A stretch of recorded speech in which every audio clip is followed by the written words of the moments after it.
Aujourd'hui, allez le mof. Aujourd'hui, je fais ma demande à la belle Natalia. Il faut d'abord que j'aille rencontrer son père, Tchouboukov. Allô. Cher Tchoub, comment va la santé? C'est... non. Oh, ridicule. Ivan, reprends-toi. Ridicule. J'aimerais vous demander, cher Tchouboukov, avec toute mon amitié... Non. Ridicule. Bon, c'est vous, très cher ami. Yvan, voici lui. Comment va la santé? Je vous remercie. Et vous-même? Ça va à peu près au monde. Grâce à vos prières et ainsi de suite. Asseyez-vous, je vous en prie. C'est pas gentil d'oublier ses voisins, mon trésor. Mais dites-moi, vous êtes bien habillé? Chemise, cravate? Vous avez des visites à faire aux bijoux? Non, c'est vous seul que je suis venue rencontrer. Inestimable, Stepan Stepanovitch. Bah alors, pourquoi cette tenue? Vous aurez une visite jour de l'an. Bien alors. Je vais vous dire de quoi il s'agit. Je suis venue chez vous, inestimable Stepan Stepanovitch, pour vous adresser une demande. Ce n'est pas la première fois que j'ai l'honneur de solliciter votre aide et vous avez toujours bien voulu. Mais je voudrais vous demander de... Excusez-moi, je suis terriblement émue. Permettez-moi de boire un verre d'eau, inestimable Stepan Stepanovitch. Et puis pour me péter mon fric. Pas un copec, mon petit vieux.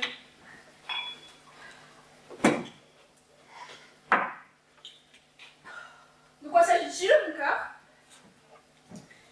Eh bien, voyez-vous, Stepan va... Excusez-moi, je suis très émue, je vous suis venue vous demander... Bien que je n'ai pas le... Oh, c'est tout du pont, petit. Le moindre mérite. Allez-y, calmement. Monsieur... Alors. Voilà. Maintenant. Je suis venue vous demander la main de votre fille, Natalia Stepanovna. Mon petit cœur, Yvan Vassilevitch. Répétez-moi ça, je ne crois pas mes oreilles. Je suis venue vous demander... Oh, très cher ami. Voilà bien mon rêve le plus cher. J'ai toujours espéré. J'ai toujours aimé comme mon propre fils. Que Dieu vous accorde à tous deux amour et entente et ainsi de suite. Pour ma part, j'ai toujours espéré. Qu'est-ce que j'ai resté planté là comme un imbécile? Ma parole là, j'en me fais perdre la tête. Je m'en vais 200 pas à chercher Natalia. Inestimable, Stepan Stepanovitch, mais pensez-vous que j'ai la chance même d'espérer? Voyons, un bel homme comme vous, tout beau, tout propre, comme si elle pouvait refuser. Le paille qu'elle l'aime déjà à la folie. Yvan, Natalia! Il y a quelqu'un pour toi. Ah, tiens, c'est vous? Et papa qui me dit, va voir, c'est un marchand qui veut t'acheter quelque chose. Bonjour, Yvan. Bonjour, Inestimable Natalia. Excusez-moi, je suis en tablier, pas très présentable. J'étais en train d'écosser les petits pois pour les faire sécher. Pourquoi faites-vous si rare? Asseyez-vous donc. Puis je vous offrir quelque chose. Non, merci, j'ai déjeuné. Buvez un verre.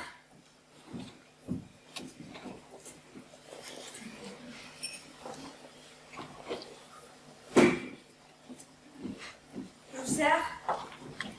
Le temps est superbe aujourd'hui, mais hier il a tellement plu que nos ouvriers n'ont rien pu faire de la journée. Comment marche un fainéant chez vous? Moi, figurez-vous, j'étais trop gourmande et je m'ai fauché le grand prix et maintenant je le regrette. J'aurais mieux fait d'attendre un peu. Mais dites donc, vous êtes en habillé, ma parole. Je n'en reviens pas. Vous allez au bal.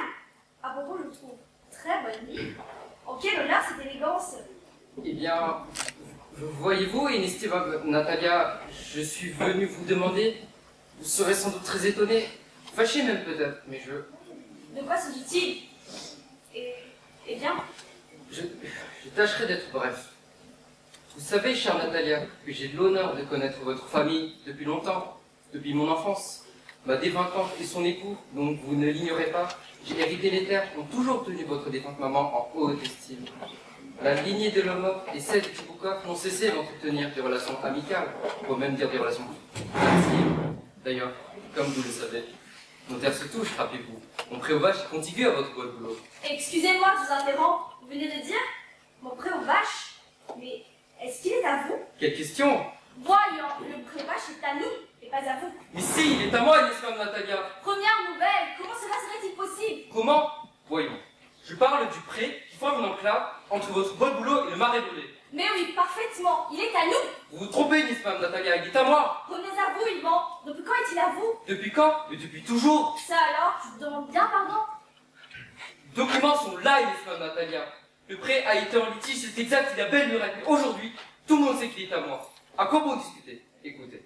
La grand-mère de ma tante avait gratuitement prêté cette terre aux paysans du grand-père de votre papa, pour une durée illimitée.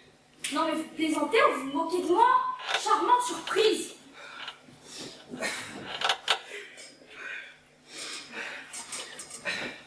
Ah si, vous me prenez pour un usurpateur? Mademoiselle, je n'ai jamais volé la moindre terre autrui, et qui m'accusera aura de mes nouvelles. Le pré aux vaches m'appartient. Ce n'est pas vrai, il est à nous. À moi. Pas vrai, et pour vous le prouver, je ferai faucher ce pré aujourd'hui même. Comment? Aujourd'hui même, les ouvriers faucheront ce pré. Je les ficherai dehors. C'est ce qu'on verra.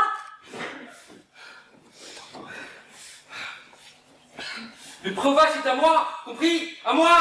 Ah, et puis je vous en prie, hurlez sur vos quédras chez vous. Mais ici, tenez-vous correctement, je vous le demande.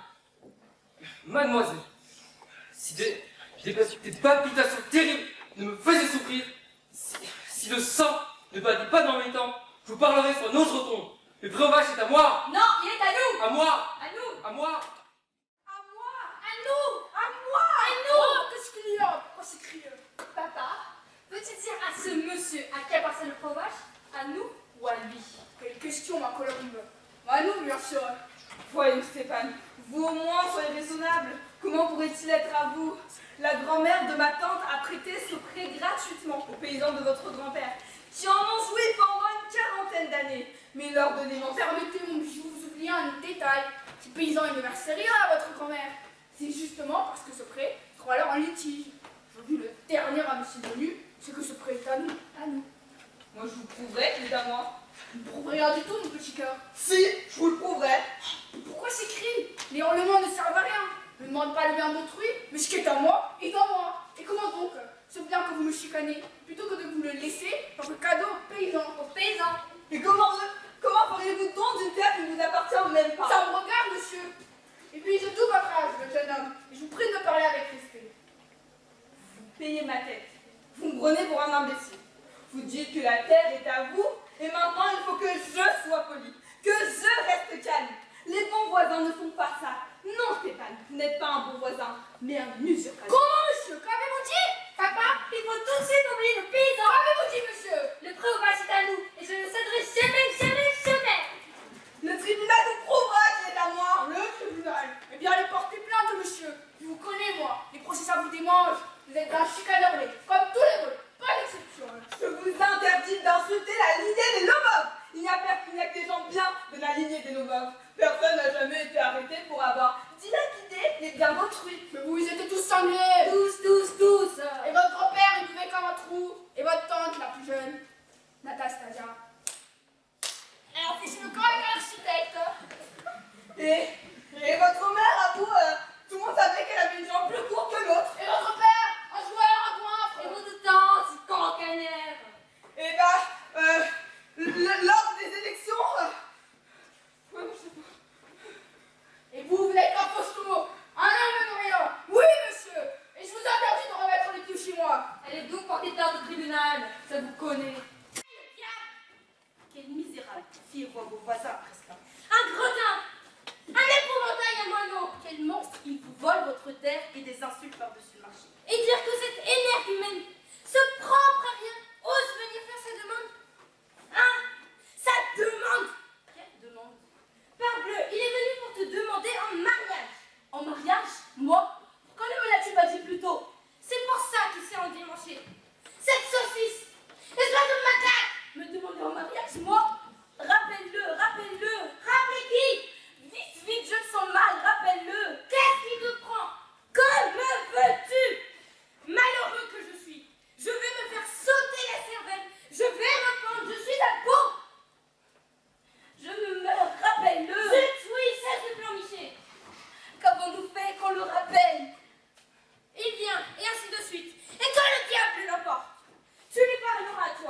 je ne veux plus.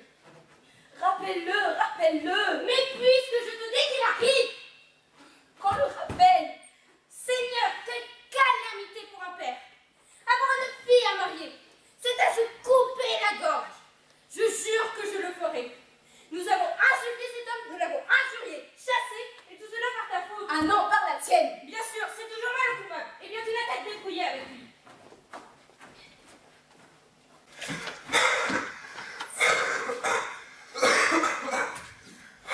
Excusez-moi, Yvan. Je crois que nous nous sommes trop échauffés. Mais maintenant, j'y suis. Ce pré vous appartient en effet. Oui, oui, vous avez raison, oui. Le pré m'appartient.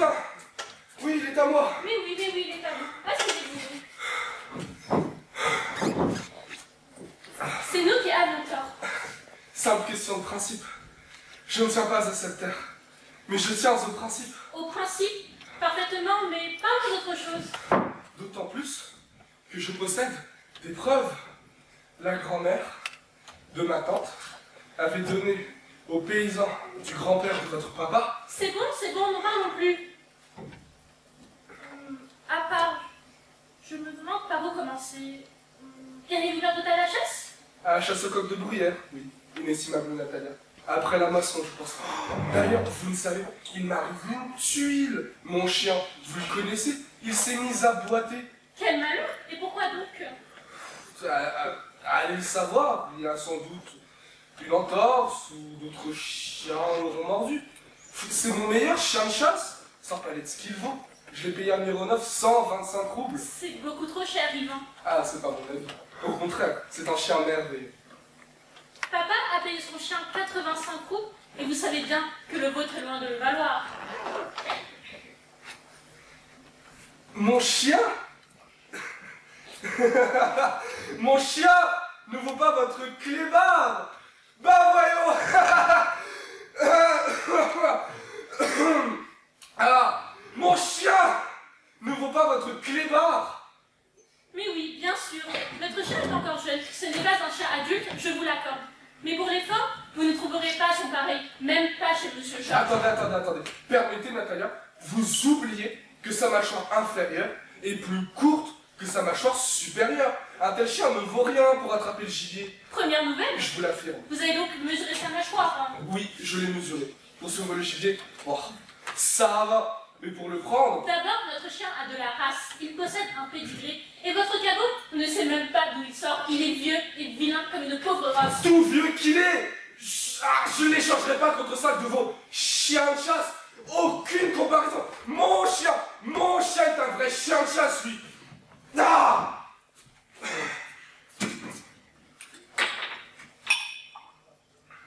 Ridicule de discuter.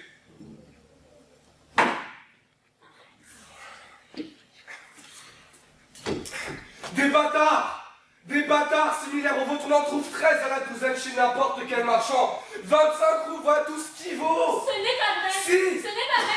Si. Non. Qui crève. Votre chien, votre clébard. Votre esprit de chien n'a pas besoin de crever, lui, c'est déjà une charogne. Taisez-vous. Mon cœur, il éclate. Non, je ne me tairai pas.